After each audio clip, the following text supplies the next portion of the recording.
Hey everybody, welcome to Fedup. Joining me today is Rod Lutes, frontman of the band Crowjack from the States. Good afternoon, man, and thank you for joining us. How are things going today? Hey, things are going great. How you doing? I'm good, man. I'm good. I'm looking forward to it, man. I'm to talk with you, brother. Hey, thanks for having us on. You're very welcome. So I think great place to start. Could you tell us a little bit when you got the idea to write Ruin Speak, and then we can get into the influences as well? I tell you, really, we've always been kind of rebel rousers. Yeah. We like to touch into these subjects that are kind of controversial, and just stir the pot a little bit, and see what everybody thinks, different interpretations and stuff. So this is like our third record with Crowjack, and it's always been kind of that way. So we're kind of inspired to write songs through all the controversial, just to maybe pitch about it a little bit, I guess, Yeah. So that's kind of how we write the songs. But we've been inspired by many bands: Alice Cooper, Pink Floyd, David Bowie was my. Right. I got a good bunch of musicians, so I'm sure they got different inspirations also. So I noticed when I was listening to Ruin Speak, you definitely got that prog rock influence. I can hear Floyd, as you said, and other influences too, from even folk music, the cover of Donovan. I can hear a bit of grunge, and I thought there was a really interesting mix, and it was different to some of the previous albums that I was listening to by yourselves that had more of that kind of metal edge, especially on the song Jacob's Ladder. And I thought this was really cool. I thought it's different. There's a lot of those different elements there as well. I'll tell you, there was a little, it's been a long road with Crow. We started back in '99, and the first two records, we had a gentleman, Mickey Huff, did all the guitar work on them. Well, he's in California. He's a professor at one of the universities. He teaches history. So this last record, we had good intentions of putting him on, and we just couldn't make it happen. He writes books, he teaches school, and then he's got a radio show that he does out there in California. So it just, everybody's busy, and it's hard enough to try and send tracks back and forth from Cali to here and get things written and ready to go. So this last record, we used John, our producer, who's produced all three records. Phenomenal guitar player. But so he and I did most of the record together. Yeah. In the studio. He did all the guitars, and then I do all the vocals. And between two of us, we get the keyboards in there and whatever else we need. So yeah, that was the difference. The Mickey was maybe a little bit more heavy edged, on the first two records, like Jacob's Ladder and all that stuff. Yeah. So this was a little bit different. This record.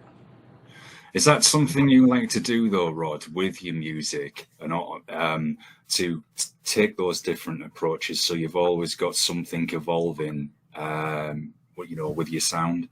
I tell you, it's funny. All us guys have different. We're, I would consider myself a rock or alternative rock type of guy. Where my producer John, he's always been very heavy metal. Yeah. But he's been educated quite a bit, so he's in our older age. He's exploring different things. I'm sure you heard it in this last record. Jazz. Yeah. Some jazz licks on a couple of those songs, and but he's basically been pretty heavy all his life.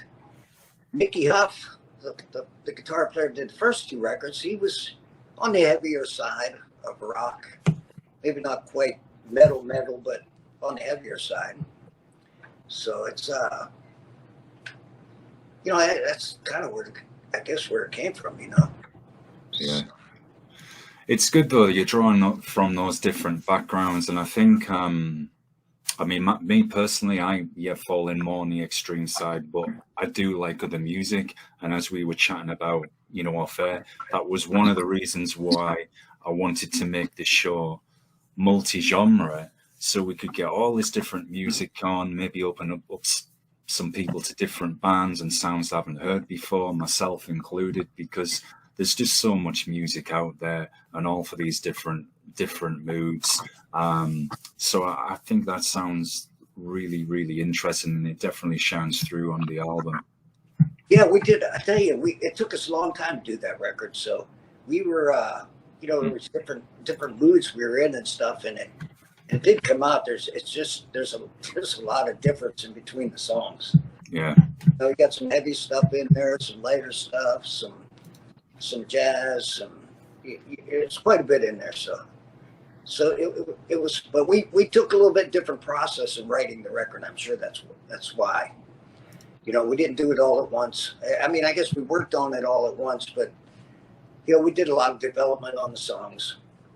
They started off one way, and I think I rewrote these songs, each one of them probably 10 times a piece. Wow. And as we went, and then we changed melodies, and and just till we got it just to where we wanted it. So we put a lot of effort into the development of these songs, and that was a time span.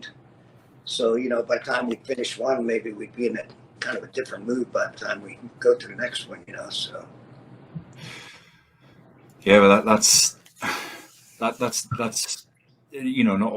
obviously the hard work involved there, but it's natural because some of the best writing, for music, novels, and film comes from those different mood changes, that creative spark that can just hit somebody out of the blue, and like, I've got to make a note of this, write this down. I've got the lyrics to a song or an idea for a story, for example. With that said, this is a good segue for me to ask you about the name of the band. And I liked the one of the logo pics you've got of like a scarecrow and the name Crowjack. So I was just wondering, is the a horror and folklore influence with the actual name? Well, yeah, yes. The answer to that would be a simple yes. But the picture that you saw, that was a promo picture. So that wasn't the album cover. Yeah, I saw that one as well. Yeah. I have to send you a picture of that, but I don't know if you can see it here if I hold it up. Yeah. So that's the actual album cover. That picture, we're kind of into horror and all that stuff. I mean, a lot of influences from there was a few different people involved in this record, and all of them great musicians and headstrong people that had their good ideas, and we try and keep what when somebody has an idea, we try and go each direction for if this guy's got something, if it's cool, we're going to use it. Yeah. He's got this idea or that idea. So there's a lot of different inspiration. Horror, Rob Zombie, a million different bands that would come into play and different things. And then we got John, the producer. He's pretty musically inclined and educated in the field. So we got all those different, the jazz and a little bit of punk. Yeah. A bit of heavy and this and that. And Crowjack's always been kind of punky rock, alternative-ish. So it's funny, they've been playing us a lot on the metal stations. And Vlad, he's kind of a metal promoter, so I suppose. Yeah. But we're lucky to be able, we never thought we'd fit in. But we've been lucky so far because we've got quite a bit of airplay. I think, though, as you said, you definitely have that rebel rouser spirit in your music. It's contained in the lyrics as well, because I thought as I listened to the entire album for Ruin Speak, it was kind of like, and I don't know if I'm on point here or I'm way off, but it was like, it come across as a bit like an analogy for moments of history and life that hold a tragic story. Yeah. People who've been ruined mentally and physically due to something. And like, as I said, in history, how, we can see these ruined buildings from wars and story there. And that really shone through to me. that you're the first one that really nailed that. You know what I mean? Everybody kind of asked me about that, and it's funny because what you just said, that was probably the best way I've ever heard it put by somebody else. You know what I mean? Well, thank you, man. So close. You're on the right track. Oh, thank you, man. Yeah. Maybe it's because I'll put a comedy spin on this, I guess. Maybe going through a bit of misery makes you open to it, you know. That's what, you know, we all been there and done that. So, yeah. You know, it's nice to be able to write about it and get it off your chest. Yeah. So I'm a lucky guy, you know, I get to do this stuff. It's good. It's fun. Yeah, and it's a healthy way to express it as well. And they always say, writing anything, if you've lived that and got experience of it, it makes it more authentic and real and gritty for people. And that definitely shines through the music. That's what we try and do is, you know, you try and say a lot with a small amount of words. Try and be clever, and you want to have people interpret it in their own ways, but everybody, you know, kind of interesting, you know. So we put a lot of time and effort into lyrics. Yeah, for example, I noticed on, I think, was it, let me just see here, there was something on, it was Drowning and Drooling, one of the later tracks, and I think there was a line, and it was about people being programmed, and I thought, is that referring to like society now, where we've got a lot of people who you feel are so caught up in this kind of manufactured celebrity culture, like walking zombies, if people have said. We kind of think the mind control, and this it's been going on for a long time, you know, since the 60s. Yeah. So that's what we're speaking of in the Drowning and Drooling. You know, when you cut that line, I'm telling you, you really catch the stuff, and it's great because a lot of people, you know, I mean, you know, a lot of people give me compliments and tell me this and tell me that about the songs, but it seems like you're nailing it. You know, you're getting the meaning. But we try and keep it open enough to where everybody can interpret it different ways. But our intentions and our, you know, it seems you seem to be hitting them right on the money. Yeah, well, thank you, man. It made me think as well of both the original and the remake of the movie The Manchurian Candidate, and all the kind of like psyop programs that you have said have been going on since those times. And it really did catch my ear, and it made me listen even more closely to the song. That's what we're just bitching about. We try and, you know, try and make people think that you just got to be careful about what you let them do with us, you know. So, and you know, I don't believe their intentions are well all the time. So yeah. So it's kind of an awareness program, I guess. But I don't want to turn into some, you know, some downers, you know, that. So you have to be careful with that too. But we like to make people think a little bit. Yeah, well, all the songs certainly do that. For example, the Season of the Witch. That first thing I thought of at first, being a horror fan, was Halloween 3, you know, Season of the Witch, and then I was thinking, I've heard this song somewhere before. There's a channel here called, well, we've got two called Legend and Horror Extra, and they show everything from the 30s onwards, all the, you know, classic vintage horror up to more recent. And I was thinking, I've heard this song, and it was a horror film I've watched recently, and I remember this scene in here in the song. So I looked it up, and I realized, I thought, oh God, that's the, you know, the Donovan song, and, you know, a lot of people have covered it. And I thought from the, I think the movie as well, an earlier one of the same name. And it's got that atmosphere as well. Like a kind of melodic but yet haunting way of still putting that sense of horror across to the listener. That was what I was getting from it. That was a fun song to do, and that song's been in the works for us. We wanted to do it for the last record that we did. You know, the first Crowjack record we did Mellow Yellow. We remade Mellow Yellow, and it went over pretty good. So the second record we thought about doing, we've been thinking about doing the Witch, the Season of the Witch, for I don't know, 10, 15 years. Yeah. Yeah, we didn't get to it in the second record. So this third record, we thought about it a lot. And then finally, about halfway through the process, we decided, well, let's go ahead and try and do it. And it was a crazy song to try and do. You try and do stuff like the artist.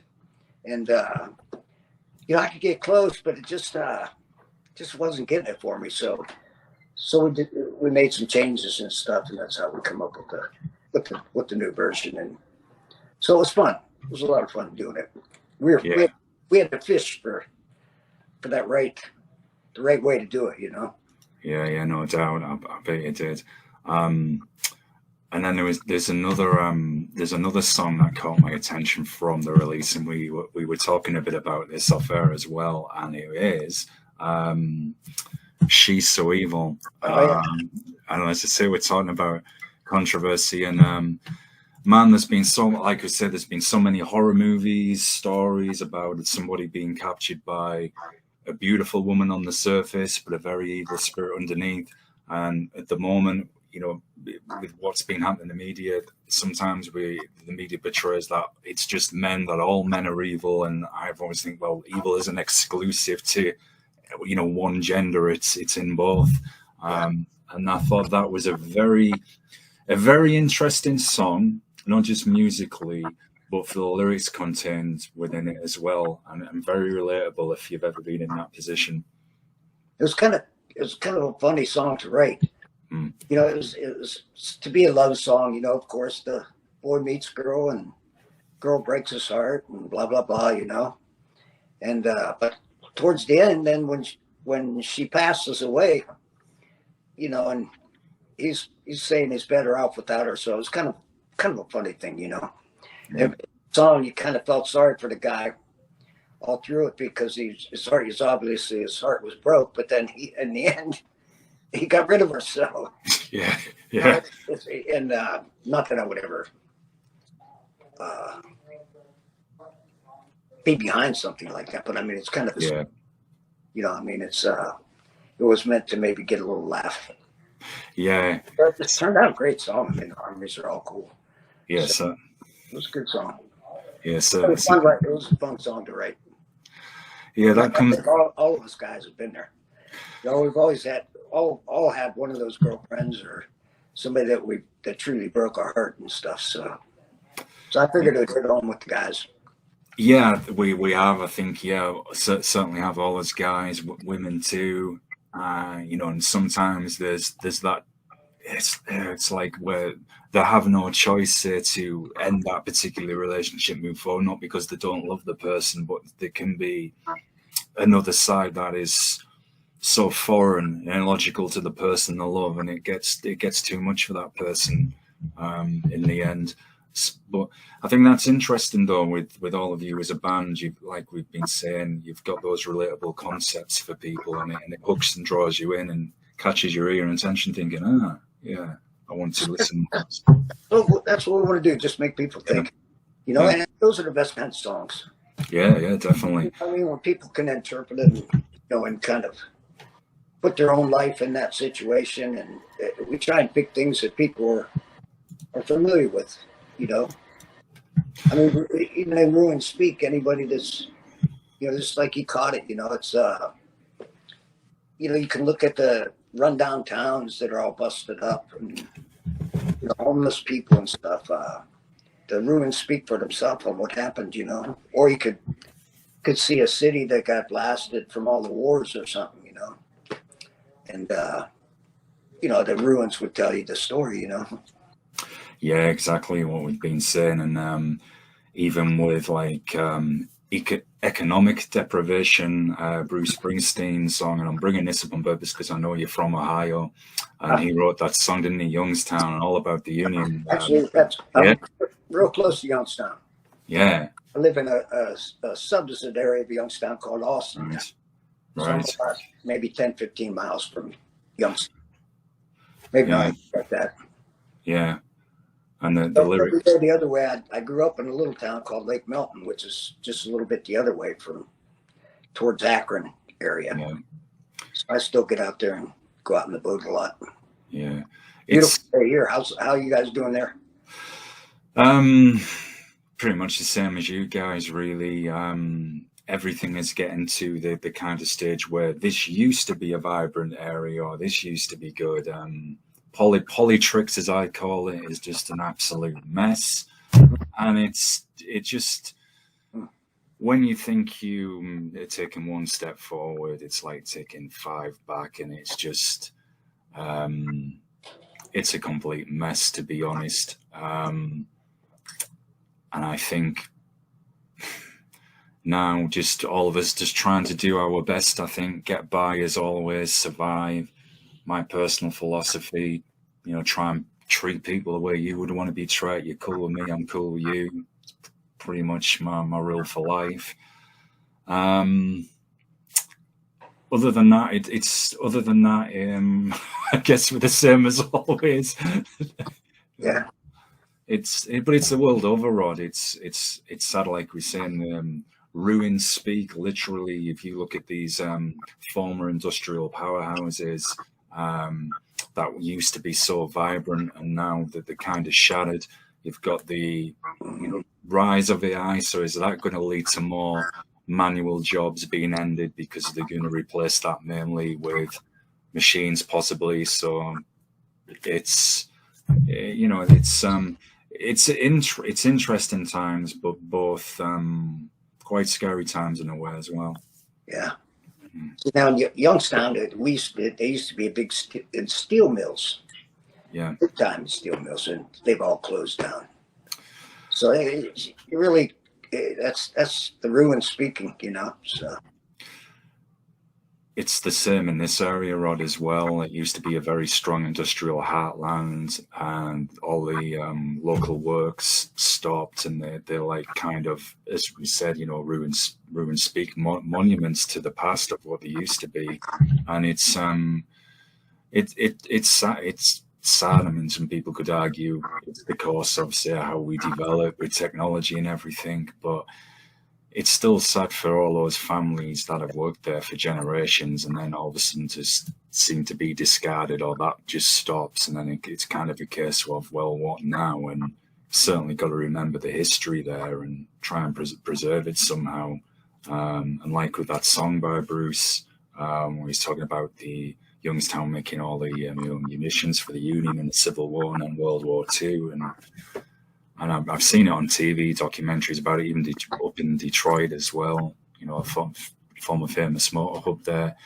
And you think, man, just what's happening here? The industry is gone, it seems. Yeah.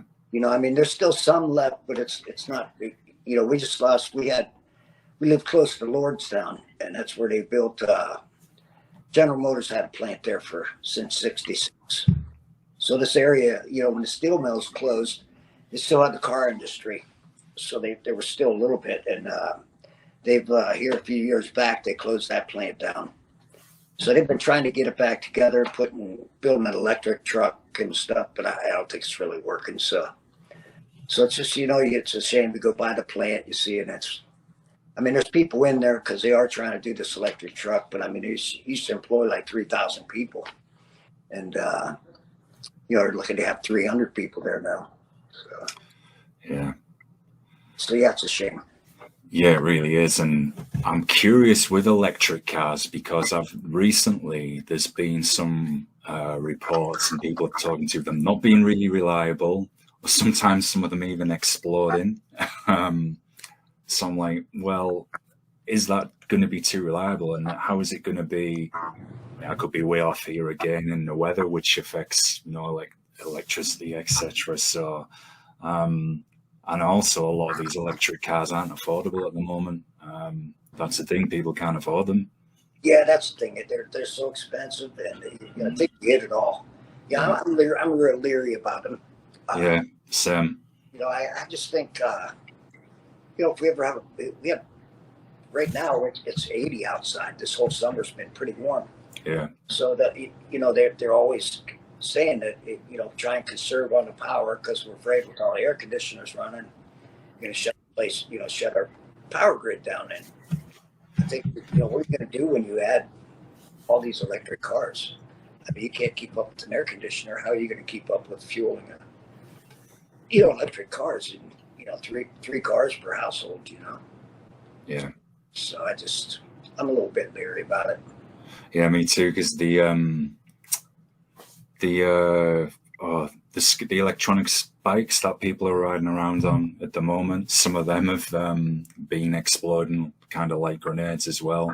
It's quite dodgy. And I even thought of one of them myself because it'd be handy for heading to training, back and forth instead of having to go in the car.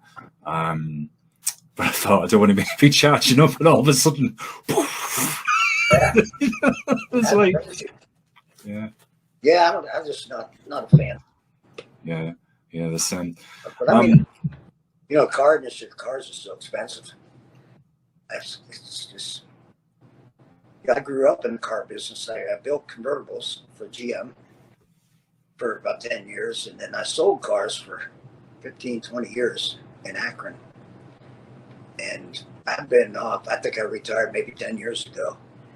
And I get sticker shock when I go see the price of these cars. They've went up so much, even in the last 10 years since I've been off.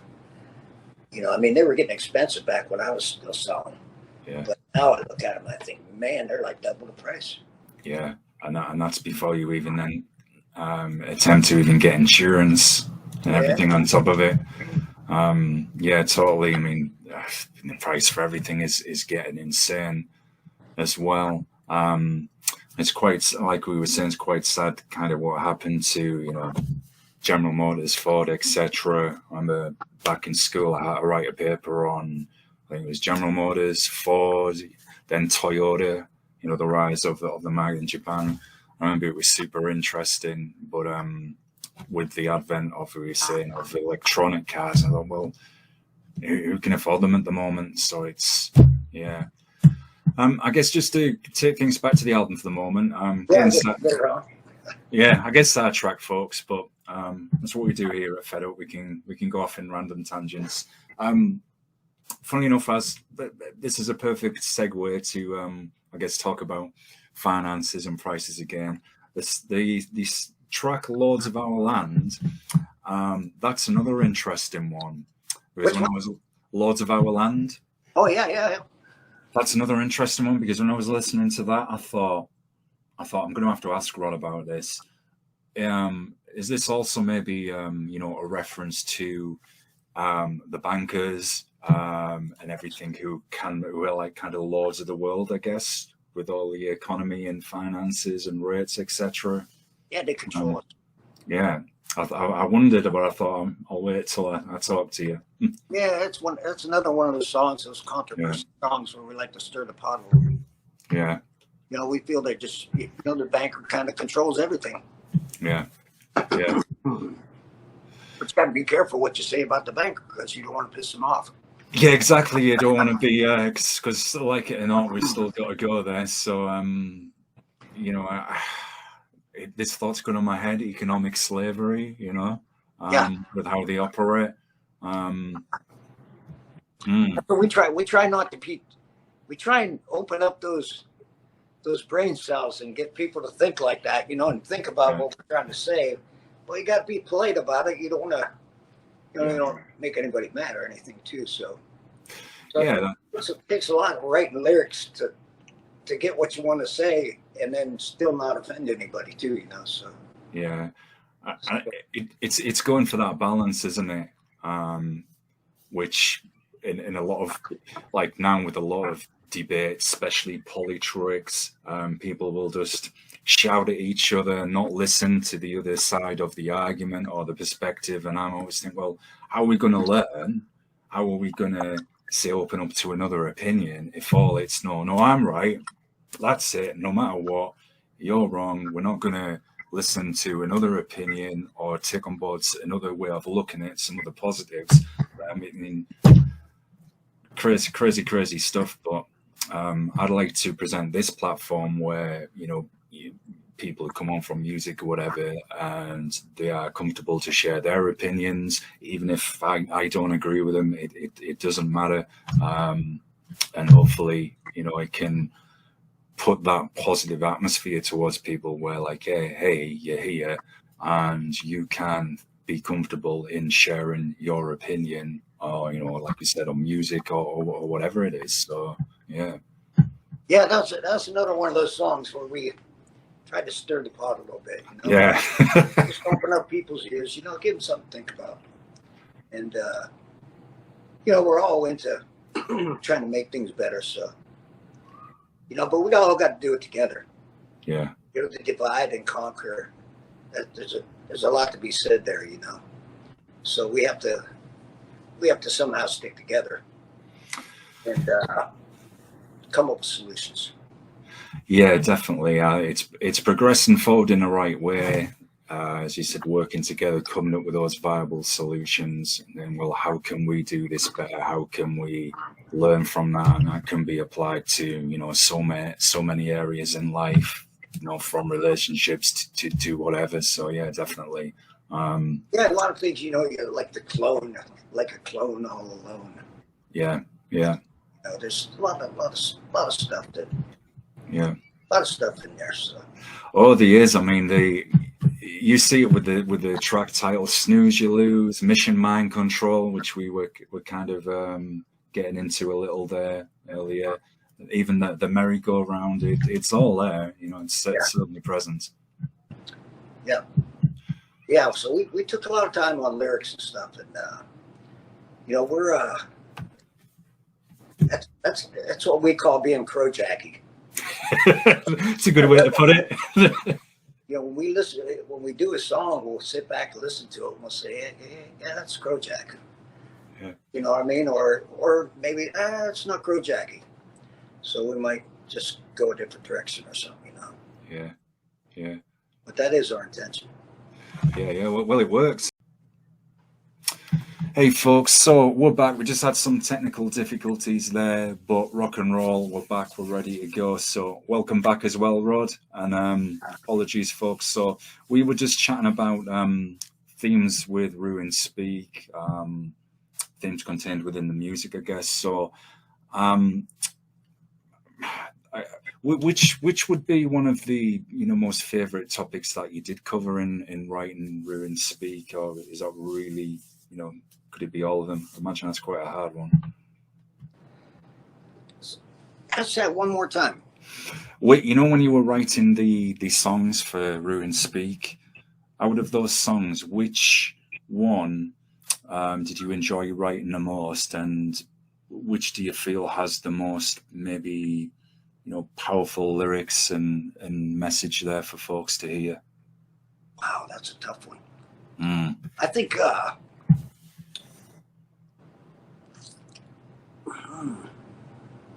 Ruin Speaks would probably be that was the first one we did. Yeah. And that's what started the topic off. All the songs I enjoyed writing.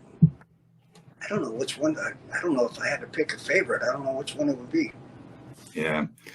I'd imagine. She's So Evil was fun. That was a fun song to write. Lords of the Land was, I guess maybe Lords of the Land might be the one. Yeah. I think, I imagine that would be a very hard question to answer, but I thought I'd ask it. But Lords of the Land, I think, I could see that, because I guess, like we were saying, that's really, really relevant to the time at the moment, to what's happening.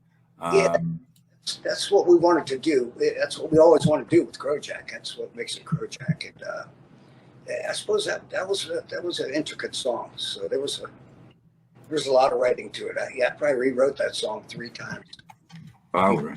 Before I finally came up with got what I wanted to say in the right format and the right phrasing and stuff. So they were all hard songs to write.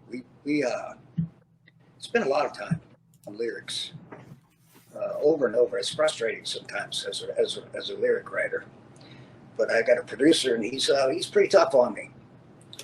So I love him to death, because as a result we get good stuff.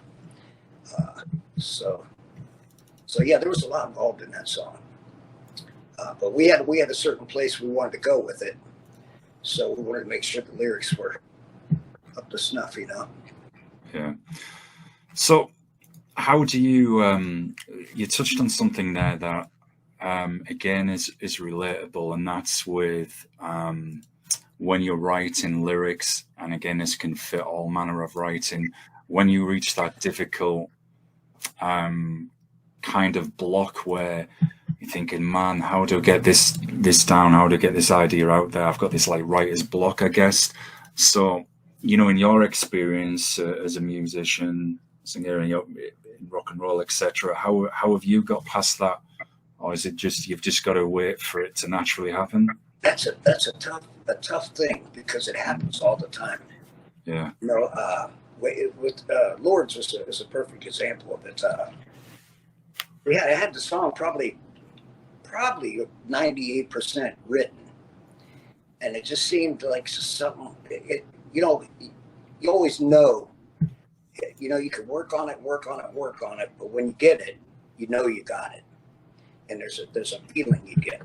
You know, so until we get that feeling, we just got to keep going, and that's what was happening with the song. You know, we'd be 96, 97% finished with the lyrics, and sing them in there, and just you know, it just didn't. It wasn't it. You know it, and yeah. So, you know, in this particular song, I just completely started over. I tried to wipe everything out of my mind that I had down, and completely start over, and that's how I got through it, that block. And as a result, the lyrics changed, but the meaning was still there. It was just said in a different way. And when it finally came to me, I really actually wrote the 3 verses probably in about a half hour. Wow. And you know, once I got onto a subject and was wording it differently, and you know that it just, sometimes it'll flow, sometimes it'll fight you. And once I got into, when I completely rewrote it and started over from scratch, that's when it came to me. So the block was gone, and I just had to look at it a little differently. Because you know, you can have a block, and if you keep looking at it the same way, you're going to get the same results. You know, so you got to, when there's something that's really stopped you like that, you almost just got to just step back and regroup, and maybe just try a whole different approach. And that's what happened in the song. It came together. You know, and then we put the breaks, you know, the different breakthroughs and stuff in it after that. But once I got the first 3 verses, you know, it was pretty good after that. Kind of got rid of that block. Yeah, it seems like it's the timing, just waiting for it to happen. Maybe sometimes just taking that couple of days break, going back to it, mind uncluttered. Yeah, every now and then you can come back, and you know, something will pop in your head, and you say, this line will work, and that'll straighten the whole mess out. Sometimes it could be as easy as that. Sometimes it could be as hard as start over, you know. Yeah. So it happens too. I mean, there was probably times in all those songs when I'd reach a point in them where I'd block, and I was just waiting for that bomb, you know. And it's got to be there, so you just got to work through it. And it took us a long time to write these songs. Yeah. A lot of rewriting.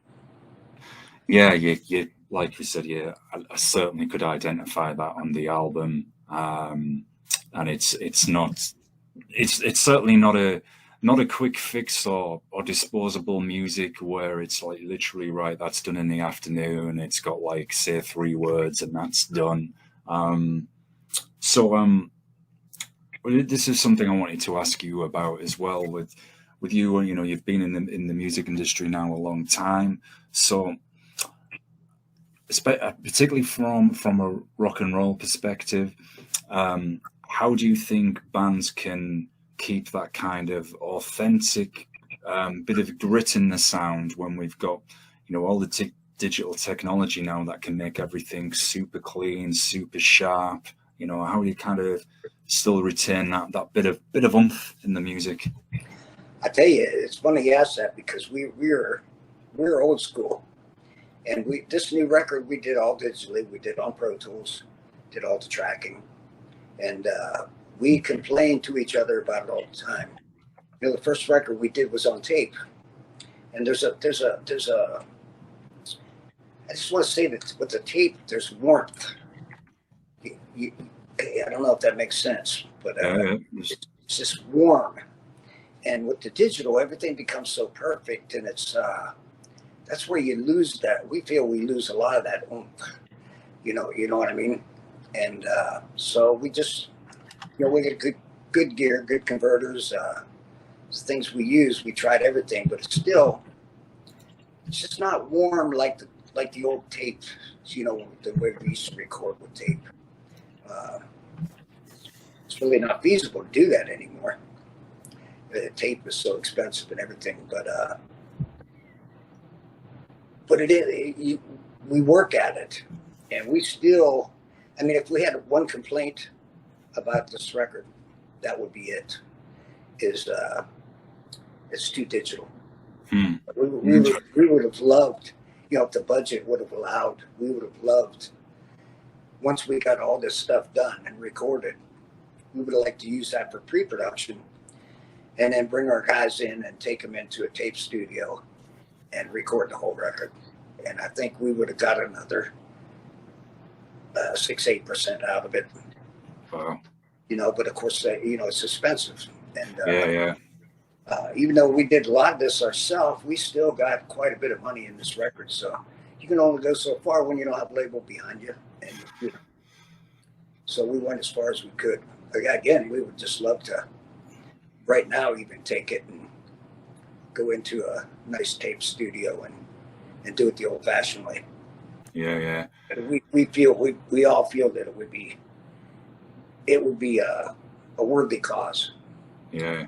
You know, the songs are good and everything, but that will probably be our complaint about the record. Is we would like to have taped it instead of digital. It's just like it takes the warmth out. That's the only word I got for it. You know. Yeah, I can certainly I can certainly feel what you're saying there. It's like takes that bit of the soul out of the music. I definitely can understand regarding the budget like this here with that sadly happening with the camera. We haven't quickly got, okay, we'll go to number 5, get camera 5 on, and we can resume. Like, man, you can only do the best within your means. And it's interesting. I've kind of had a similar conversations with people in the independent film scene where they talked about like the modern approach versus the old school approach with the camera shots in the movies as well. And it show a bit more that suspense, more practical effects instead of everything digital, where they feel it loses a bit, particularly in horror. So I found that very interesting. And you're right about the expense involved with tape and vinyl, because in recent years you've got a lot of those collector stores now around where they're selling vinyl and tape, not so cheap either, because they're becoming collector's items, like parts of history as well. And it's funny in one way, it's never gone away, that format in the punk scene. Even in some parts of extreme metal, they've still been recording on tape. But then I'm going to kind of contradict myself here. It definitely in parts shows that it's difficult to record on that format now with a limited budget, because the sound can be so lo-fi where you can barely hear the guitars, you can barely hear the drums or the vocals. It's like at the extreme opposite ends. I mean, I like a bit of that oomph, that rough sound as well. But this literally sounds like something that's floating beyond a river of sewage, I guess. It's just like, you know. Yeah, it's there's a warmth to it. Yeah. You know, with the digital, maybe it's too perfect. Yeah. You know, it's just I I don't know what it is, but we always complain about that. I mean, we would just love to go in and do the whole record and just all tape and the old. I mean, we did work on that though quite a bit throughout the record in the production. And if anything, that's what we would complain about more than anything. But we were aware of that with the difference between the digital and the old school tapes and stuff. So we spent a lot of time trying to get the best we could out of it. Yeah. Well, I think you've done a stellar job, man. Thank you. Seriously. Oh no, you're welcome. Seriously, both with the writing, the themes contained in there. It catches people's intelligence, their imagination, as you said, gets them thinking. So it's got that bit of substance to the music, which is certainly a good thing. That's good to hear because it's doing what it was intended to do. Oh yeah, definitely. That was our intent. Yeah, you mentioned, earlier I was chatting about the promotional pic of Crowjack of the Crow, and then we've got the album cover which has like the ruined city, as you see the skyscrapers and tower blocks. I'm just curious who did that for you, because it's got a really I'm looking at it now and it's got a really nightmarish aspect to it for sure. I'll tell you who did it. Her name is Jody. And she has a tattoo shop called Bloodline here in Austintown. And she is in the same building. My daughter has a beauty salon. And my daughter rents her one of the, there's half the building for the tattoo shop. So I got a hold of her, and when we were doing the album cover, and just kind of explained to her what was going on. I let her hear the record. And that's the picture she came up with. So she did a real nice job. It fit real well. I mean, she understood the ruin speak thing. Yeah. Yeah. At the first picture with the crow, that was actually a picture of my one of the guitar players. He made it for a promo for what am I thinking of? A promo we were going to do, it was just like a poster. Yeah. Forget the word I'm looking for, but anyhow. So we used that for that. And that was his version of Crowjack when he heard the name, Mm. The girl did the album cover. She put some thought into that. And, I mean, like I say, she listened to the record and she kind of read the lyrics. I give her lyric sheets and stuff. So she did her homework with that, and it created her imagination, and she did a pretty nice job. Yeah, it contains that vibe and essence of the album.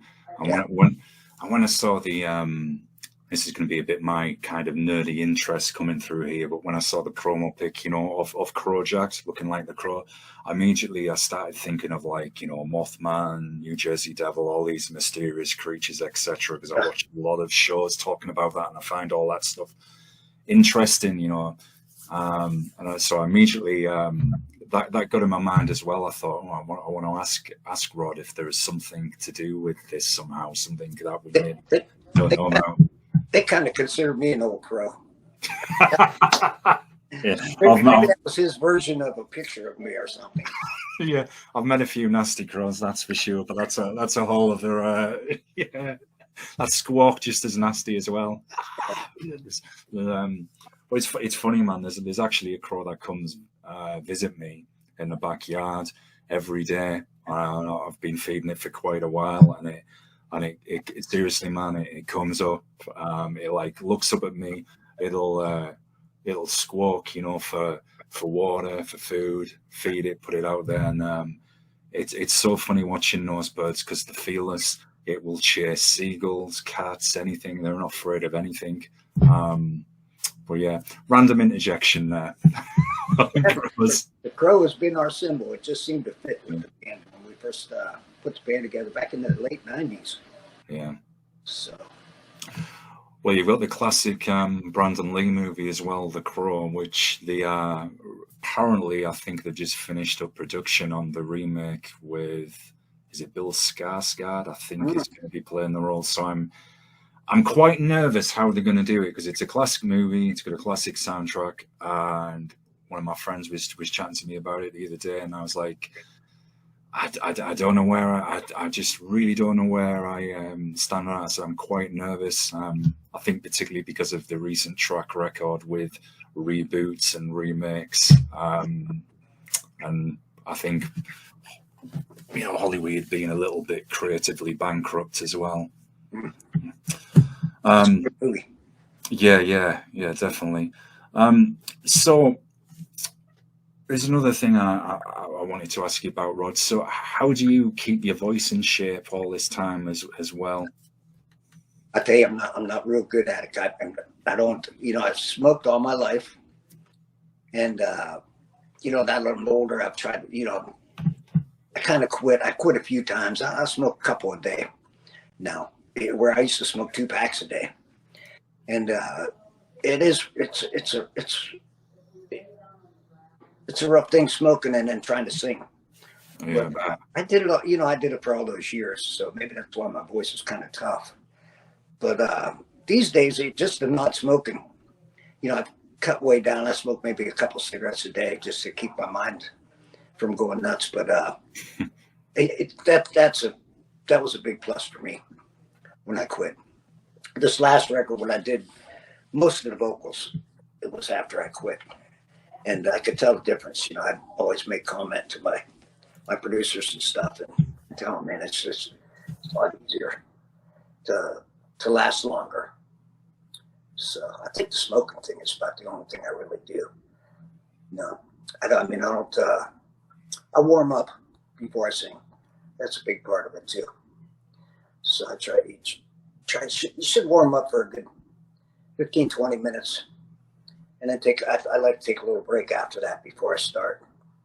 And once I do that, there's some exercises, some scales, you'll go up and down and, ha, ha, ha, ha. So, I just kind of go through that maybe 15, 20 minutes before I do a session or something. And, but other than that, really, I don't do too much. So who would you say, inspired you to start singing, from music? I know you mentioned Pink Floyd as being a big influence. They were my first concert I ever went to. Wow. At the Cleveland Stadium. It was like 102,000 people there. And so they've been a big influence. But what was the question again? I just wondered, both. I tell you what, I'll ask you another loaded question. Who inspired you to become a singer, and also from playing instruments as well? Well, I've always been musically inclined. I think when I was in 3rd grade, I had to take a musical aptitude test, and I scored a 98 on it. I remember the band teacher was ecstatic. She said in all her years of teaching, nobody ever scored that high. So I had just a good feel for music. Not that I knew how to play anything or anything. It was an aptitude test, so I did well on it. And, I had 2 sisters that were older than me, so they kind of turned me on to music. And when I was 10, 12 years old, I was listening to Pink Floyd and Three Dog Night, the Beatles, the Grand Funk Railroad. So I just took a liking to music. I knew there was something about it, the older sisters, they used to think, oh, look at my little brother, he's cute, listen to music and stuff when I was young. And so I just right off, I just always had a feel for it and liked it. And I met a good friend of mine. We just decided one day we were going to put a band together. I think I was maybe 17, 18 years old. And first time, as soon as I put a mic in my hand and had a little PA to sing through, I was hooked. So there was just no getting around it.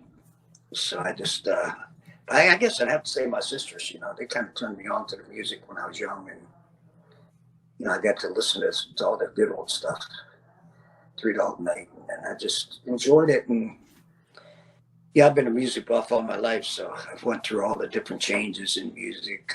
Bowie was a big big, I'm a big fan of.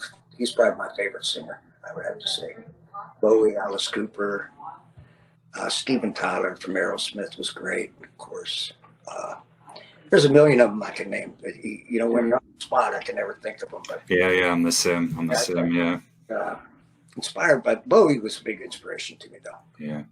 I just thought he was great always.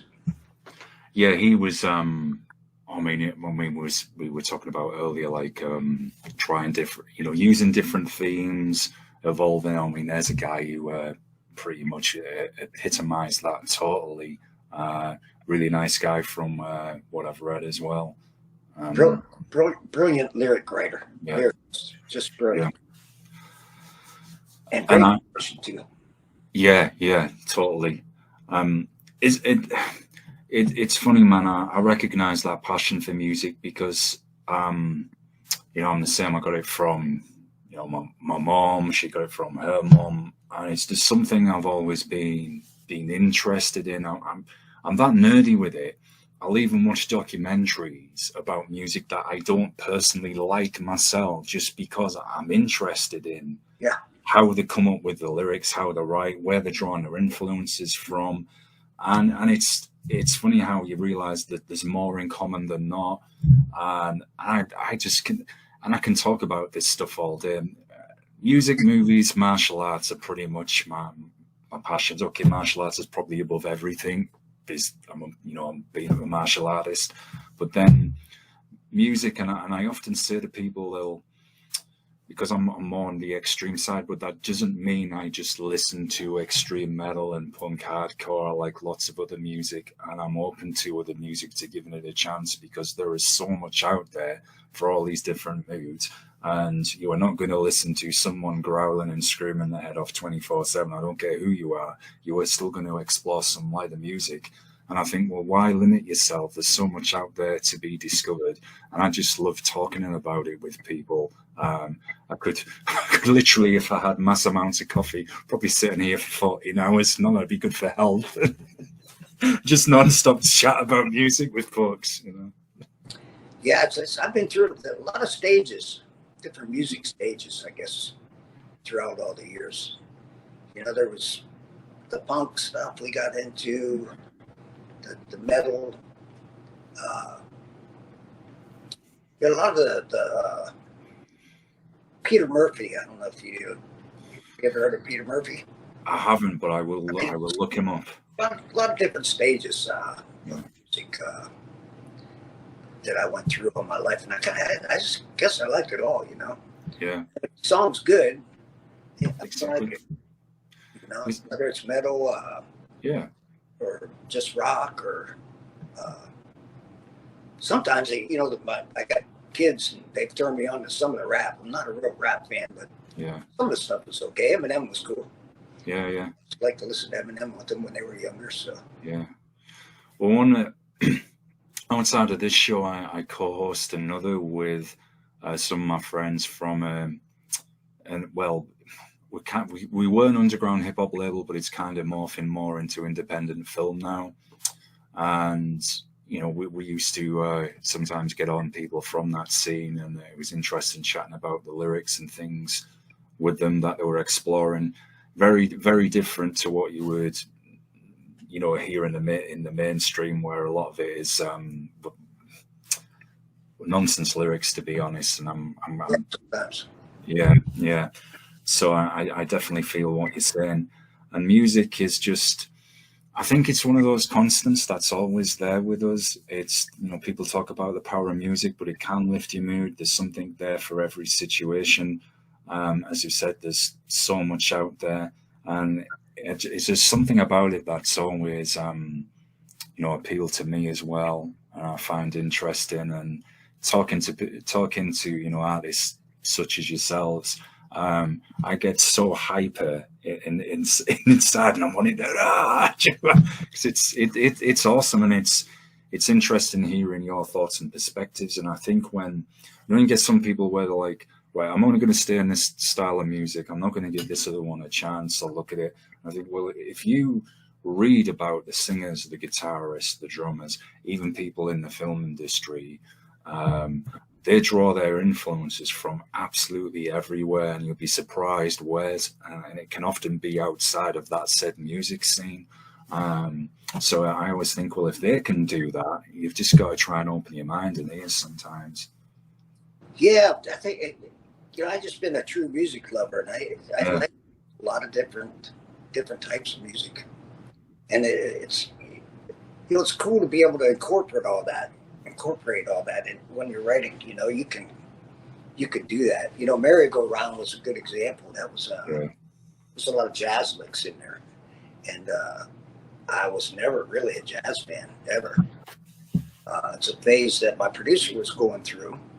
Now he's a heavy metal guitar player, and he was just kind of going through a jazz kick, and we started building chords, these jazz chords, and that's when we came up with Merry-Go-Round. And so it's kind of a jazz song, hopefully a rock song, a jazz song with a touch of rock, or vice versa, But yeah, it's great. In this record, there's a lot of different types of music in it, so it was fun. I know you mentioned it's been doing well on the internet radio stations. It's been getting a lot of airplay. Just curious, what's the most positive feedback and comment you've had from people about the album? Well, a lot of people talk about the different types of songs. There's quite a few. They like the harmonies. The harmony vocals are awesome. I had a lot of comments on that. The lyrics, and actually, we just had a lot of people that like this stuff, and I guess I really never get the chance to talk to them too much to find out why. But that would be interesting to know. Yeah. So, but yeah, it's been doing good. It's funny because Vlad, he's kind of a metal type of guy. So yeah, he is. A lot of his people a lot of the stations we get played on are metal stations, and I really don't consider the stuff really metal. Like today's metal. It seems like we're not as heavy as a lot of the bands the stations that we get played on, but they seem to like us, so that's a good thing. It flatters me to know that these are heavy metal guys. They can listen to something a little later, like us too, because we've been in top 20 on quite a few of these radio stations throughout the last 6-8 months. That's good. So, and a lot of it, like I say, Vlad's, he's got a lot of metal connections. So for us to do good at the metal station, that's extra good for us, because we don't feel we're a metal band, So nice that the other different types of bands can appreciate us. Yeah, certainly, definitely. And Vlad is an awesome guy, and I think he's certainly got an open mind. He, a few years ago, just before I sadly took the hiatus, he sent me a band called Tower, who are from New York, and the girl who sings them has got one of the most righteous voices I've heard in recent years. Real kind of good classic rock and roll. It's got that bit of dirt in it as well. And they've gone on and done, I think they've released other albums since then, because this is obviously a few years back. But there you go again. There was another example of a band kind of from that more the rock and roll kind of scene like yourselves. And from at that time, Tower were getting very well known, blown up on a lot of the metal stations as well, from what I was hearing. So that's good that you've got that cross appeal. And I think from when I've listened to your album, To Ruin Speak, I think it's because some of the themes that are contained in there, it's getting people thinking, and you've got those different elements as well. Whereas if you listen closely and pay attention, you can hear it and it shines. And it's a bit different. That's probably why it's catching the attention, which is obviously excellent. Yeah, we're proud of it. It's been lucky. Been real lucky. The radio stations all been real good to us. DJs are all just great. I spend a lot of time talking back and forth with them, you know, when we're not playing. So that made some good friends, and so hopefully we can keep going. Yeah, certainly. It's building that community, isn't it? So this might be a little bit early to ask, Rod, but I'm going to. Have you guys started writing the next album? I mean, there's ideas going around to be. The budget is not there. Right. What we would need to do is maybe sign with the label. Yeah. And try and gear up some budget, because like I say, it costs a lot of money to do these records, and we just did this one, and we're open to doing another record if we can have some success with this one, and maybe help out to cover costs of the next one. Yeah, it'd be great to sign. The labels aren't signing a lot of bands these days, so it's not as fruitful as it used to be. But there is some talk from a couple different labels that you know, it'd be nice if it follows through. It could happen. You know, they take an interest and come up and help us out with the budgets a little bit. We'll be glad to. I mean, we got plenty more to go. We could write them. There's plenty more where that came from. So, but we definitely need some help with the budget. Yeah. Well, if there's any labels come across this show, definitely get it, Rod, and get Crowjack on there and help them. And you're right. There's so many bands now who are having to do everything independent, and they're relying on the merch sales from playing live shows and then they'll put that into trying to get the studio time, etc. But you're even seeing huge mainstream artists and pop singers going independent. And I'm not being condescending towards them here, but when you've already made that money and had that back in, it's a lot easier for you to go independent and say, right, I'm going to now write 3 more albums, budget's no problem. For those who haven't had that break or had that chance, it's harder to do. I mean, there's the crowdfunding way around it, but unfortunately at the moment, with everybody struggling to get by, that's not even as easy as it once was, where yes, we can put so much towards there, but sometimes you might not get that goal that you're aiming for. Like we've still fell short of what it would cost to, say, record this album. So I think like what you were saying is when you're not playing, you know, talking with these people on the stations and the scene, maintaining that community, and then hopefully someone comes across, you know, who works for one of these labels or whatever, says, right, I'm going to get in touch with my boss, we'll sign you and we'll give you an album deal, because it would be a shame not to hear more music from you. I tell you, we have had a little. There is talk in the works. I can't really say too much about it yet, but. Yeah.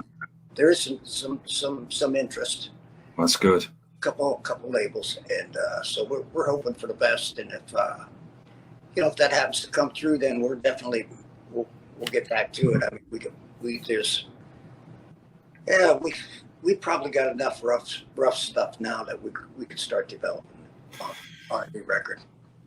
So I appreciate here, you know, I understand you might not want to give too much away here, so I understand if you don't want to answer this question, it's fine. But would it be different in sound again? Would you look to do something different, or would it be more of a continuation of Ruin Speak? I'll tell you right now, it depends. You know, if we went back to the old Crowjack ways and brought, you know, Frankie Garista, our drummer, he's awesome, and he's here in Akron. And I spoke with him here recently a few times.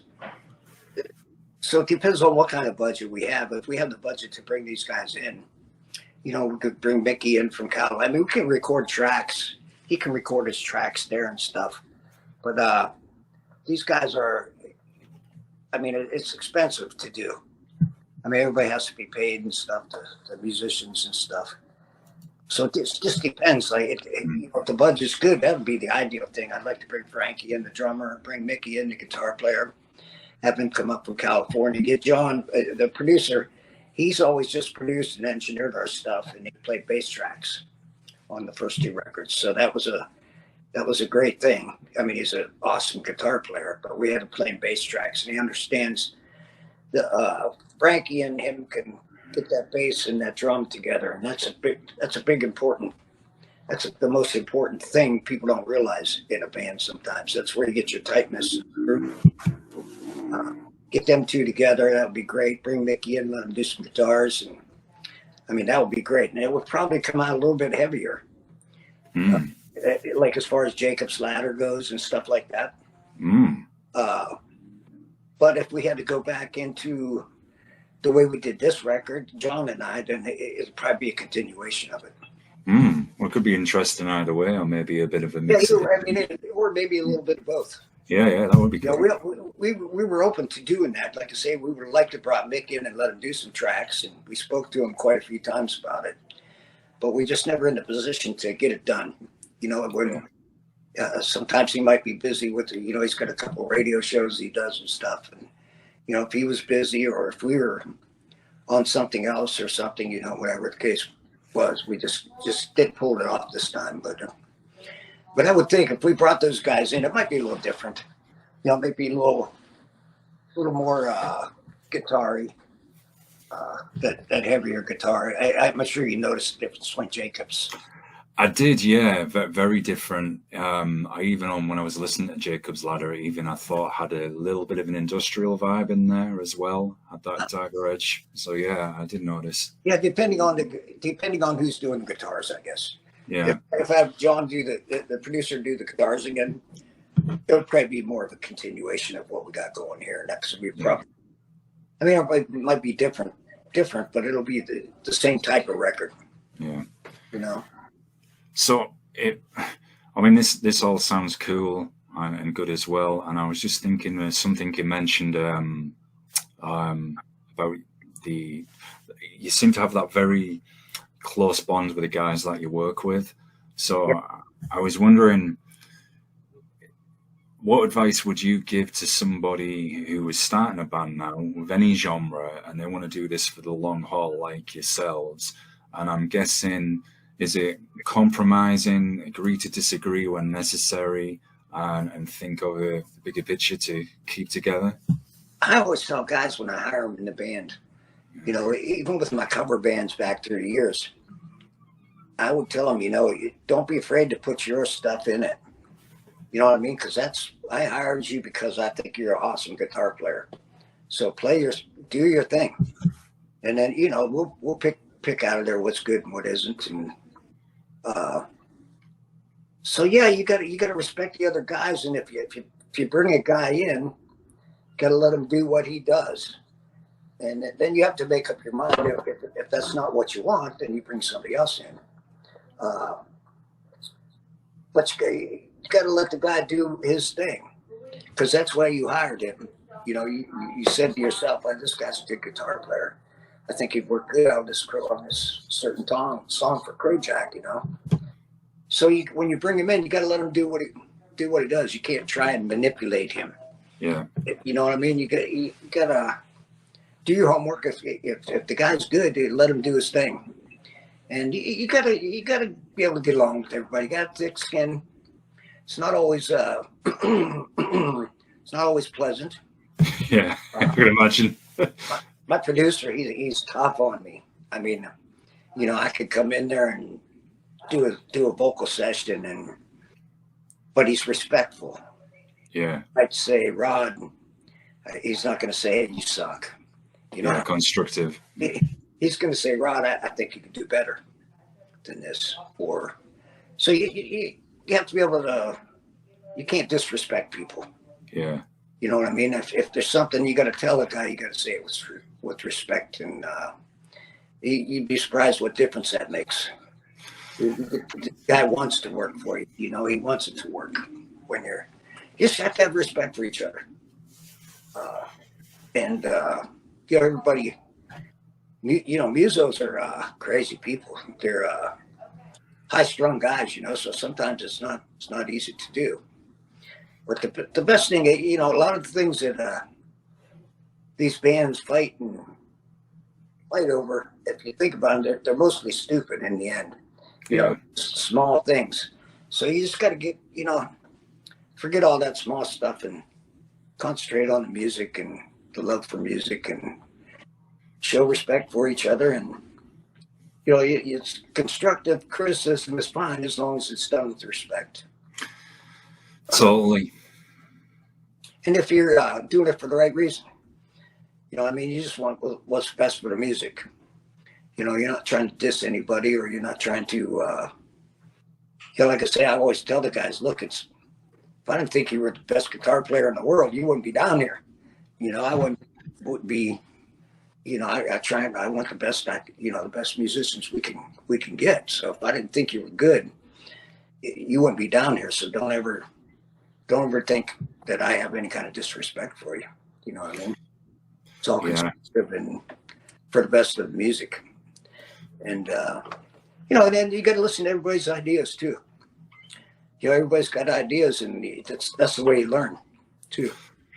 It's listen to everybody, and a lot of times you'll come up with something. Maybe you look at something a little differently than what you did, and it comes out some kind of great artful thing, Yeah, I think you got it 100 there. I think that goes for anything where you're working together. Like I think I mentioned it earlier.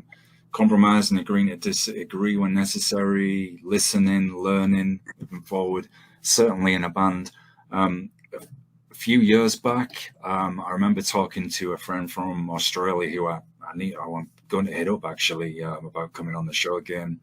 And he put this in such a... I think I can get away with this at the moment. I'm not at the monetization stage, so I'm going to say he was talking to me, Rod, and it was about like 7:30 a.m. in Australia. As a time difference there is like ridiculous. And it was one of the most entertaining interviews I've ever done. He was like, he had a parrot behind him. There was cats, dogs coming in. His wife was like bringing in cups of coffee. Talking to me. So come on, and he was the one who brought it up about guys working in a band together and maintaining like a healthy relationship, etc. And he just come out with it. He said, guys, when you're in a band together, forgive the bad Australian accent here, he said, you've got to be able to bloody talk to each other. He said, if one of them comes over here, you've got to be able to say, no, mate, you can't come over here. F off. I've just shit myself, mate. I was sat there, and oh man, I'm apart from nearly bursting into tears with laughter, and I thought, yeah, I know exactly what you mean. I've never heard it quite put that way. It's different. I've been lucky because the musos that have been involved in Crowjack, they go back to the beginning. Yeah. Sometimes they'll come, sometimes they'll go, but we've been together off and on for years. Since the 90s. I think the band formed in maybe 97, 98. Yeah. So I'm still with the same kind of group. There's the same group of guys off and on, And they're all great musicians, and we all have tremendous respect for each other. We have a lot of fun together too. You've got to do. John, my producer, I think he and I met when we were, I'm 19 years old. He was 17. And we've been all over the United States in different bands together and doing different things over the years. And we just all been close for 40, 45 years, I suppose. 40 years anyhow.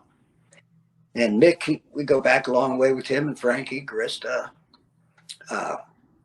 We just the guys I've been lucky because we just been together long enough time to where we all have tremendous respect for each other, and we're all close, good friends. Never a Christmas goes by that we don't all reach out to each other and wish each other Merry Christmas and stuff, no matter where we're at. It's important. We're scattered all over the place now, so sometimes it's we don't see each other in person as much as we would like. But I was lucky. Like I say, I had good guys, and we're close. Still, we'll always be close. Yeah, that's good to hear, man. And certainly with reaching out at Christmas time as well, that's important, especially with you know, since COVID, etc. So yeah, definitely, man. So just curious, outside of music, Rod, you know, we've mentioned movies a little. We were talking about horror as well. So what would be some of your favorite horror movies and films from other genres? Whew. I tell you, you know, anymore, I really don't have a lot of time to watch. I watch a lot of series. Yeah. And I've been pulling out old series because, you know, we have cable system sucks, you know. There's never anything on, so I've been, you know, streaming a lot of stuff. And I like some of the older series. My girlfriend and I've been watching Boston Legal. All right, I haven't caught that. So it's William Shatner in it. Yeah. It's old, and there's probably 10 years of it or something like that. So we've been watching episodes of that and stuff. Like I say, a lot of times movies I don't have time. I don't have time to watch a full movie. Yeah. So I don't watch a lot of movies. But I mean, some of the, you know, over the years, Jaws, of course, was a great movie. I haven't really watched too many movies recently. Like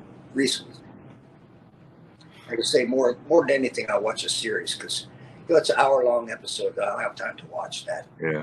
To watch a 2-hour movie, a lot of times I don't. I'm not Yeah. TV that long, so.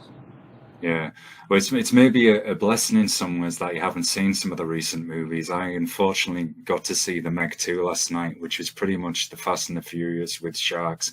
It was appalling. So you're quite fortunate, but there's so many. Some of the other series that I enjoy as well will be, as you mentioned, William Shatner. I don't know have you ever caught Mysteries of the Unexplained? His show. Pardon me? Have you ever caught Mysteries of the Unexplained with William Shatner? It's, you know, they'll look at lots of mysteries. It can be anything from mysterious creatures. For example, who was Jack the Ripper? That was a recent episode. It's always different. It's really interesting stuff. And it's only about 60 minutes each episode as well. That's quite cool. John was just telling me about a movie the other day he wanted me to watch. It's called The Gray. Seen it. It's a good movie. Yeah. Tell me it was a good one. He said I should watch it. Yeah, it features Liam Neeson. I guess set in Alaska. Yeah, it's good. They get an airplane wreck or something, and yeah, have to fight off these wolves and stuff. He told me a bit. He didn't want to tell me the end because he didn't want to give it away. But yeah, I have a habit, unfortunately, of sometimes dropping too many spoilers and revealing the entire film, so I'm having to behave myself. Yeah, like I say, I don't watch a whole lot of movies. I mean, not that I wouldn't. It just seems like I can't find the time to sit down for 2-3 hours and watch a whole movie, you know. Yeah. So what would I'm just noticing the guitars there in the background as well, Rod. So what would be some of your favorite instruments and particular brands of guitar that you like to use and would recommend to people? Well, I got my Gibson, my Les Paul. That I kind of bought that just for a keepsake, and I like my acoustic. I got a little acoustic Ovation that I use for writing. I'm not I wouldn't consider myself a guitar player at all, but I do. I can do chords enough to write with. So, you know, down here in the basement, I might rep a song out and then get the guys together and let them do their thing to it. Yeah. But keyboards, I got a nice little rack of keys here that you know, it's just mainly just so I can write with and stuff. There's been times on stage where I've played keys or bass guitar or maybe some rhythm guitar on songs if we needed them, but mostly just frontman. And my guitars and stuff I use for writing. So yeah, I like my Les Paul. That's probably my favorite. It's not because it plays. I mean, it's great playing guitar and stuff like that. It was just the guitar. I just thought I'd like to have and keep it forever and give it to the kids, and maybe when they get my age, it'll be probably worth something, you know. Yeah. But I like a Strat. Strat's a nice guitar. Telecaster. We did a lot of this record with the Tele, so it's got a good sound too. Yeah. And maybe those instruments could be some family heirlooms as well. So hopefully it keeps the tradition going. Maybe other members of the family pick up those instruments and use them as well. That'd be cool. Yeah, that'd be nice. Yeah, keep legacy going. My son plays a little bit of guitar. Yeah. He's at that. When he gets in the mood, he's actually pretty good when he wants to play, but he doesn't practice enough. I don't think he's just not as interested in it as like maybe I was. I know that they say you've got to be dedicated, like with anything like that, and practice. I mean, this is probably even small hours, but 6 or 8 hours a day sometimes. Which must take a lot out on the fingers, I would imagine, on the skin as well. Mm-hmm. Get accustomed to it. Apologies, folks. It's getting a little dark here, even though it's light outside. I've just noticed it looks like I'm in we're talking about horror movies, that I'm streaming from a cave somewhere. Hear me. Yeah, back in the old world, in old northern England. Yeah. Oh man. Is there anything? Oh, actually, Rod, do you have any live shows coming up soon to support the album where people could go and see you? Well, I tell you, we put the guys together and are going to start rehearsing here. There's been a couple. There's a gentleman up in New York that he's kind of hinted towards us coming up and doing some shows. So it's in the works. I wouldn't say I have anything planned yet or booked or anything like that, but we do have the guys together, and we're ready to start rehearsing. And we will probably rehearse the new album, and then do a few songs off of each of the other 2 records. Maybe do a hour set, and it depends. Like I say, if it's feasible, for us to go out, we would like to. So we'll just have to see what happens. Up to now, I released the record in November. So up to now, I've just been working the radio stations and interviews and stuff like that. So, but it's getting now it's getting to the point where we have to make a decision. We probably should go out and do some shows, and we could probably sell some records. So, because it's pretty tough to sell a record these days. Very, very. As we said, as much as I'll just give a shout out to Ross from Planet X Filmworks. That's my co-host from the film review show we do together, and he also has his own channel which focuses on like true crime. A lot of stuff he's just come through to support us. So welcome, man.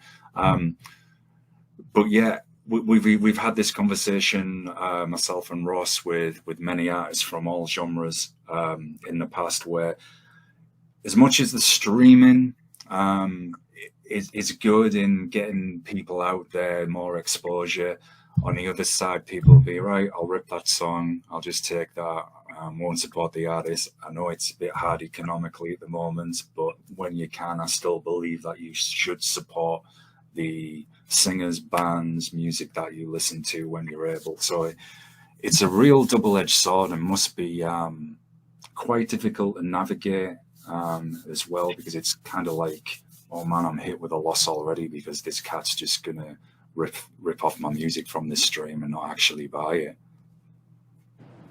Yeah, live, there's always that extra energy.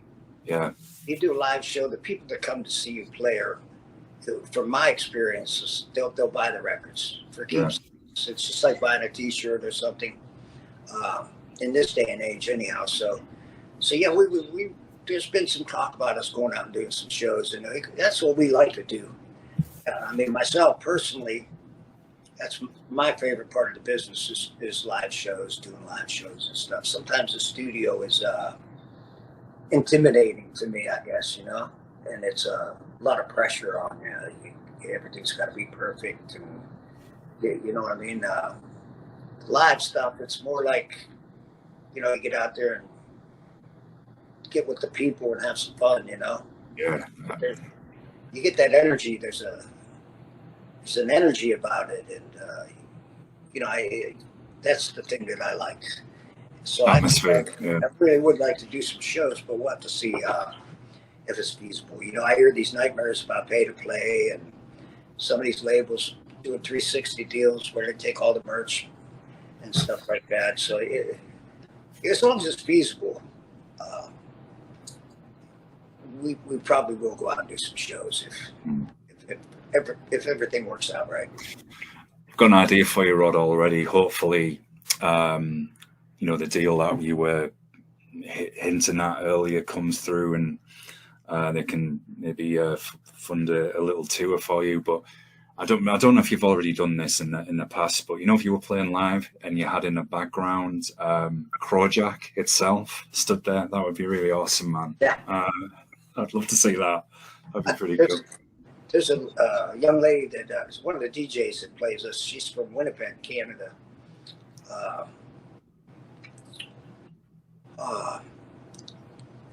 She's an artist, kind of. So she's been she'll do some crow pictures for me all the time. So she sends them to me. They're big backdrops of this crow, you know, that's sitting on a tree, you know, tree limb and stuff. They're just beautiful. I always thought, man, it'd be great to put that in the background. And you know, sometimes she'll even make little videos of the crows sitting there doing whatever they do and stuff. And I just thought that would be cool for the background if we went out live for this record, anyhow. Yeah, definitely, it really would. It would add to the atmosphere. I'm worried that Crowjack's the creature's gonna pop up behind me now as it's dark.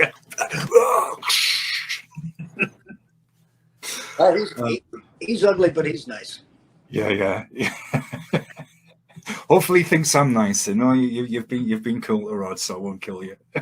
Yeah. Is there? I'm conscious that I've kept you on for quite a long time, Rod. So, is there anything that you would like to shout out for people? I mean, when we get the video uploaded, I'll drop all the links in and all that stuff for you. But is there anything that you would like to shout out for people? Well, yeah, we like to say thanks to everybody, you know, all our fans and stuff. They've been good to us. You know, I post a lot of stuff on Facebook, and there's that a lot of people that watch the shows. They get on the radio stations and listen to the radio stations that they play us on. Usually, I try and post all their posts so they know where we're getting played and stuff. So I'd like to thank the fans and everything, and I guess just let everybody know that all the Crowjack music, along with this record, Brew and Speak, we got a self-titled EP, this Crowjack, and then we got another full-length records called ... We All Fall Down. They're all available on Amazon, Apple Music, iTunes. They're available on all the streaming platforms, Spotify, Roku TV. So maybe I just like to tell them it's available. So buy some records. You know, I guess we all want everybody to buy records, but iTunes and all that stuff would be great. Just let everybody know that it's available. So, and thank everybody, all our fans and stuff, for following us. And you know, if we hopefully maybe we will do some live shows. It'd be great to see everybody out there. Yeah, definitely let me know how those shows go. Would love to get you back on, Rod, at some point to chat about them, hopefully, and whatever else you're working on. Planning. Anytime you like. Oh, thanks, Rod. I've seriously really enjoyed it. I'm just conscious now. I've mentioned it a few times already of it just going dark in the background. That now I look like some dubious person. That's in just like, man. So apologies, folks, if you forgot about that, but we can say it was I don't know, in unintentional background effects to go with the feel of Crowjack. That's what we get for talking about the bankers and stuff. Oh, it is. Oh man, it was. Shut the lights off. Yeah, disconnected and the lights off, man. I'm sure some cat will pick up on that when they watch the podcast. They'll be like, Yeah, definitely. Well, Rod, I do want to say thank you so much for coming on. This has meant so much to me, and I'm really being genuine about that, because this is my first ever show back after a long hiatus with battling mental health conditions. And It's great to have you back. thank you, man. And Thanks so much for having us. It's been my anytime, man. I've thoroughly enjoyed it. Can talk music all day, bro. Really can. I'm always up for it too, and I enjoy this kind of stuff. You know, I like working the record. I like working with everything. So I like the interviews. I like everything about it, and you've been great. So it's thanks, man. yeah, enjoyable interview. Yeah, I'm a little bit rusty. I think I need to get back into my swing a bit. But I've thoroughly enjoyed it, and me too. The thing is, something I've picked up about yourself, and you were saying how you like to maintain and develop those relationships with the radio stations, and it's why I was saying to you when we were chatting off air about making the show multi-genre for all music, film, everything. It's people, it's talking with people. It's so interesting, and that's what life is about for me. Doesn't matter what your background is, whether you're rock, metal, jazz, or anything else. It's about people, man, and sharing up. I'm a people person, so I love to be around people. Love to have conversations. I could tell you millions of stories. Sometime we'll have to get into maybe next time talk about some stories about the rock business. I could tell you some crazy ones. I bet you can, man, and definitely I'll have to do that. A lot of fun. Yeah. I've often wondered sometimes of like setting up a round robin show, getting on a few people and sharing those kind of stories. I bet that would be interesting. Oh yeah, man, I could write a book, I swear. Oh yeah, no doubt. I think all the bands, yeah, I kind of like that. But I mean, a lot of years I've been doing it for a long time, and we did cover music for years and years and years, and then we did. I'm gonna put the light on. Yeah, I'm gonna put the light on. Actually, brother. Hey, there you go. There we go. That's a bit better. So that's much brighter.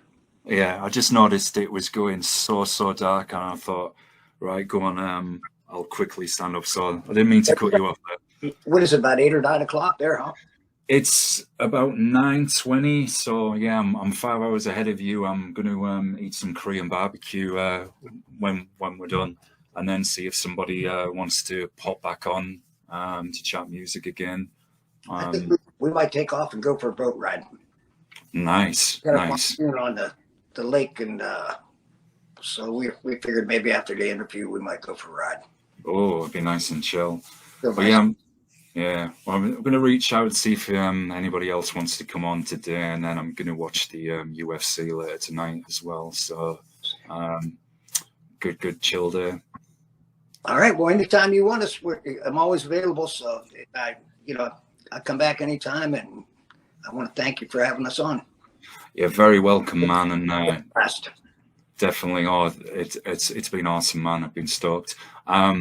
Shout out to Vlad. Thank you for helping set this up, bro. I really appreciate it. And shout out to everybody out there. Get at me if you want to come on the show, chat music, horror, indie film, martial arts, and wrestling as well. I'm a huge pro wrestling fan and indie wrestling.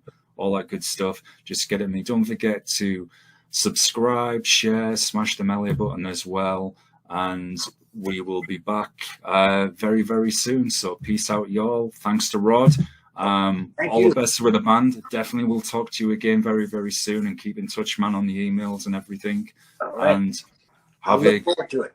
Definitely, man, and have a good one. And peace out, y'all, and talk soon. All right, peace. Peace, man.